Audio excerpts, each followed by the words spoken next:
다 같이 기도드리시겠습니다. 고맙고 감사하신 아버지 하나님, 오늘도 이렇게 하루의 시작 아버지 앞에 무릎 꿇고 기도하며 찬양하며 또 말씀 받는 예배로 시작할 수 있도록 인도하여 주시니 진심으로 감사드립니다. 우리들의 하루의 시작을 온전히 아버지 앞에 맡기며 또 말씀에 의지하여 나아가길 원하는 믿음의 성도들을 기억하여 주시고, 아버지께서 오늘 은혜를 통하여서 우리들의 나아가는 그 모든 길 가운데에 함께 동행하여 주시고 승리하는 하루로 이끌어 주시는 놀라운 은혜의 역사 허락하여 주시옵소서. 우리들의 예배의 시작부터 마침까지 모든 것을 살아계신 아버지께 온전히 맡기며 거룩하시고 사랑이 많으신 우리 주 예수님의 이름으로 감사기도 올리옵나이다. 아멘. 오늘 은혜 받으실 본문 말씀은 시편 108편 1절부터 6절입니다. 시편 108편 1절부터 6절 말씀입니다. 제가 받들어 읽도록 하겠습니다. 시편 108편 1절부터 6절 말씀. 하나님이여, 내 마음을 정하였사오니 내가 노래하며 내 심령으로 찬양하리로다. 비파야 수금아 깰지어다. 내가 새벽을 깨우리로다. 여호와여, 내가 만민 중에서 주께 감사하고 열방 중에서 주를 찬양하오리니 대저 주의 인자하심이 하늘 위에 광대하시며 주의 진실은 궁창에 미치나이다. 하나님이여, 주는 하늘 위에 높이 들리시며 주의 영광이 온 세계 위에 높으시기를 원하나이다. 주의 사랑하는 자를 건지시기 위하여 우리에게 응답하사 오른손으로 구원하소서. 이는 하나님의 말씀이니라. 아멘. 오늘 본문 말씀 가지고 함께 은혜 받으실 말씀 제목은 승리를 부르는 소리입니다. 승리를 부르는 소리입니다. 또 다시 한 주가 시작되고 우리 믿음의 자녀들은 하나님께서 주신 은혜의 말씀에 힘입어 이 세상을 살아가는 가운데 있습니다. 하루의 시작을 하나님께 의지하여 기도하고 찬양하며 말씀 받는 우리 주님의 자녀들은 하나님께서 반드시 승리의 역사를 보여주실 줄을 믿습니다. 오늘의 본문 말씀은 이스라엘 백성들이 바벨론에서 포로되었다가 돌아와 이방인들의 압제를 받는 와중에 다윗이 지었던 시를 보며 하나님을 찬양했던 노래입니다. 택함 받은 백성이라는 자부심을 가지고 출발한 이스라엘이라는 한 나라의 역사는 그들의 죄악으로 처참한 포로의 시간을 보냈지만 다시 하나님의 은혜로 해방이 되었습니다. 그렇지만 포로에서 해방된 이스라엘 백성들은 탄탄대로의 시작이라기보다 다시 시작해야 하는 어려움의 시작이었을지 모릅니다. 믿음이 약한 사람들은 출애굽 당시 만났던 어려움으로 인해 하나님을 원망하며 애굽에 있었으면 좋았을 걸 하는 출애굽기 16장 3절의 고백처럼 그러한 지난 날을 바라보는 소리를 내곤 하였을 것입니다. 그렇지만 이러한 한탄의 소리를 하는 사람이 있는가 하면 믿음이 있는 사람은 하나님의 말씀을 찾아보며 은혜를 구하는 소리를 내는 무리도 있었을 것입니다. 오늘의 시편은 믿음의 소리를 내는 한 시인의 고백이 기록된 노래입니다. 이 새벽 말씀 받은 믿음의 자녀된 우리들도 한탄의 죄악의 고백이 아닌 하나님의 은혜를 구하는 믿음의 소리로 하나님을 찬양하는 저와 여러분들이 되기를 간절히 소원합니다. 큰 첫 번째로 작정하여 새벽을 깨우는 소리입니다. 작정하여 새벽을 깨우는 소리입니다. 오늘 본문 말씀에 시인은 맨 처음 자신의 마음을 정하였음을 하나님 앞에 고백하고 있습니다. 그의 작정은 무엇이었습니까? 바로 심령으로 찬양하되 자신은 새벽을 깨울 것을 작정하였다고 하나님께 고백하고 있습니다. 해방은 되었지만 이방의 압제는 계속되었고 공경에 처한 백성들은 눈앞이 캄캄해졌습니다. 해방의 기쁨도 잠시 깊은 밤과 같은 어두운 현실 앞에 힘들어하던 백성들은 이스라엘 나라가 찬란하게 빛났던 다윗의 시대의 시편을 펼쳐보았습니다. 시편 57편 8절의 말씀에 다윗이 새벽을 깨웠던 말씀을 보고 본문의 시인은 자신의 시대에 어두웠던 현실이 새벽처럼 빛으로 물들어가길 바라며 자신의 작정을 고백하고 있는 것입니다. 그렇다면 시인이 작정했던 새벽은 어떤 시간입니까? 성경에 나타났던 새벽을 잠시 살펴보도록 하겠습니다. 먼저 이스라엘 백성들이 출애굽할 때 백성들을 쫓던 애굽의 군대를 하나님의 불기둥이 어지럽게 만들었던 시간이 바로 새벽이었습니다. 또한 생명을 위협하던 이 애굽의 군대가 홍해 안에서 멸망했던 시간도 바로 새벽이었습니다. 출애굽기 14장 24절과 27절 이렇게 두 군데에 정확하게 기록이 되어 있습니다. 다음으로 시편 기자는 시편 46편 5절에서 하나님의 도우심의 시간이 바로 새벽이라고 고백을 하고 있습니다. 하나님의 도우심이 임했던 시간은 어두움을 물러가게 하는 해가 떠오르던 새벽의 시간이라고 성경에서는 기록하고 있습니다.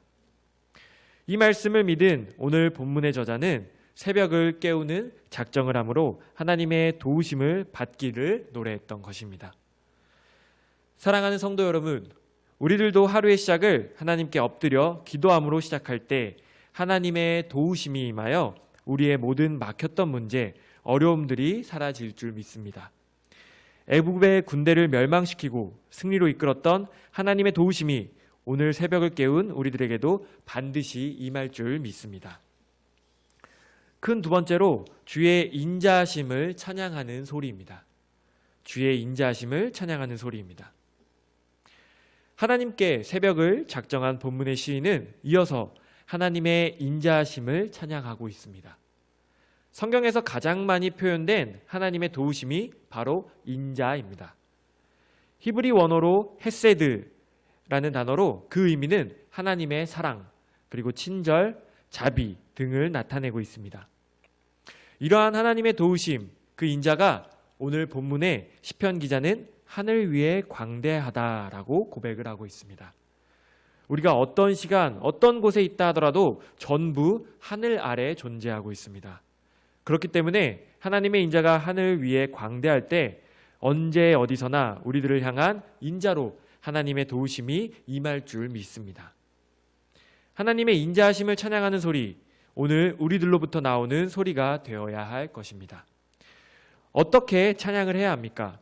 먼저 3절에 열방 중에서 찬양해야 함을 말씀하고 있습니다. 우리가 속하여 살아가는 세상이 바로 열방입니다. 어려움의 터전이요, 싸워야 할 전장이기도 하지만 더 중요한 사실은 우리의 찬양의 소리가 향해야 할 장소가 바로 이곳입니다. 새벽을 깨워 하나님의 광대하신 인자하심이 덮는 은혜를 받았다면 이제 우리는 살아계신 하나님의 인자하심을 내가 속한 곳곳에서 드러내며 소리치는 저와 여러분들이 되어야 할 것입니다. 그렇다면 열방에서 우리는 무엇을 찬양해야 합니까? 5절 말씀에 하나님의 영광이 가장 높은 곳에 임하고 있다는 사실을 찬양해야 함을 가르쳐주고 있습니다. 나를 사랑으로 그리고 친절로 자비하심으로 덮으시고 도우시는 우리 하나님 아버지의 영광은 세상 그 어떠한 것보다도 가장 높은 곳에 있다는 그 변하지 않는 진리를 우리는 찬양해야 합니다. 성경에서도 다윗을 사랑하던 두로왕 히람은 다윗의 아들 솔로몬이 왕이 되었을 때 하나님을 찬양하는 소리로 가득했던 다윗의 삶을 따라 히람도 하나님 여호와를 찬양했음을 열왕기상 5장 7절에 기록을 하고 있습니다. 오늘 다윗처럼 우리들의 삶이 하나님을 찬양하는 소리로 가득할 때 우리를 통해 열방의 사람들이 하나님의 영광이 가장 높다는 사실을 함께 찬양하는 복된 역사가 임하기를 간절히 소망합니다. 큰 세 번째로는 주의 오른손을 구하는 소리입니다. 주의 오른손을 구하는 소리입니다. 본문의 마지막으로 시편의 기자는 하나님께서 사랑하는 자를 도우시기를 바라며 하나님의 오른손을 구하고 있습니다. 어려움에 처하여 낙심하던 다른 이들과 다르게 성경의 말씀을 찾고 말씀에 힘입어 하나님의 도우심을 간구하던 본문의 기자는 자신을 하나님께서 사랑하는 자라고 부르며 하나님의 오른손을 통하여 구원해 주실 것을 바라고 있습니다. 왜 하나님의 오른손을 구했습니까? 성경에 나타난 많은 하나님의 오른손의 역사하심을 알고 고백한 것입니다. 먼저 출애굽기 15장 6절 말씀에 여호와의 오른손이 원수를 부순다라고 말씀하고 계십니다. 하나님의 택한 백성을 위협하는 원수들을 치는 것이 바로 하나님의 오른손입니다. 또한 시편 17편 7절이나 시편 20편 6절 말씀에 하나님께서 구원하시는 일을 오른손으로 하심을 가르쳐 주고 있습니다. 어려움에서 건져주시는 손 또한 하나님의 오른손이 행하시는 일입니다. 그리고 이사야 41장 10절 말씀에 두려워 떨고 있는 하나님의 백성을 붙잡아 주시는 사랑의 손이 바로 하나님의 오른손이 행하시는 일이라는 사실을 우리들에게 알려주고 있습니다. 이러한 말씀들에 근거하여 본문의 기자는 자신이 처한 어려움도 하나님의 오른손이라면 반드시 능히 건져주시고 붙들어 주실 것임을 믿고 고백하고 있는 것입니다. 더 나아가 하나님의 오른손은 신약에서 사도행전 2장 33절 말씀을 보면 우리를 구원하시는 예수님을 높이실 때 하나님께서 사용하신 것이 바로 하나님의 오른손이라는 사실을 기록하고 있습니다.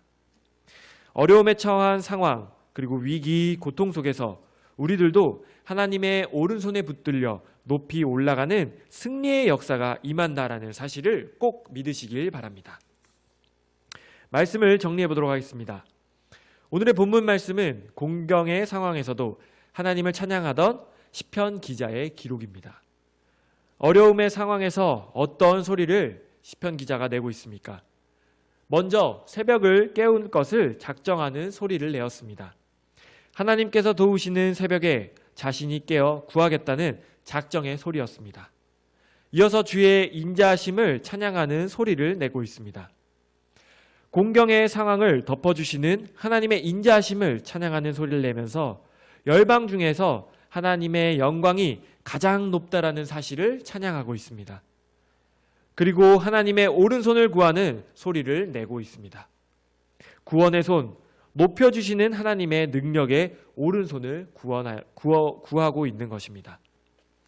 마지막으로 우리가 기억해야 할 사실은 이 모든 소리를 낼 수 있었던 것은 어려움의 때에 시편 기자는 세상의 어떤 수단이 아니라 하나님의 말씀 안에서 해결할 길을 찾고 있다라는 사실입니다. 우리들도 한 주간 살아가며 어려운 문제를 만날 때 세상에서 해결 방법을 찾는 것이 아니라 하나님의 말씀 안에서 우리의 길을 찾아간다면 반드시 승리의 함성으로 가득 넘치는 저와 여러분들이 될 줄 믿습니다. 오늘 주신 이 말씀을 기억하시면서 하나님께서 승리를 주실 것을 믿으시며 나라와 민족을 걸머쥐고 또 교회와 가정 그리고 각자 가지고 계신 많은 문제를 놓고 함께 아멘 할렐루야 통성으로 기도하는 시간을 갖도록 하겠습니다. 같이 두 손 드시고 아멘 할렐루야 삼창하고 기도하도록 하겠습니다. 아멘 할렐루야 아멘 할렐루야 아멘 할렐루야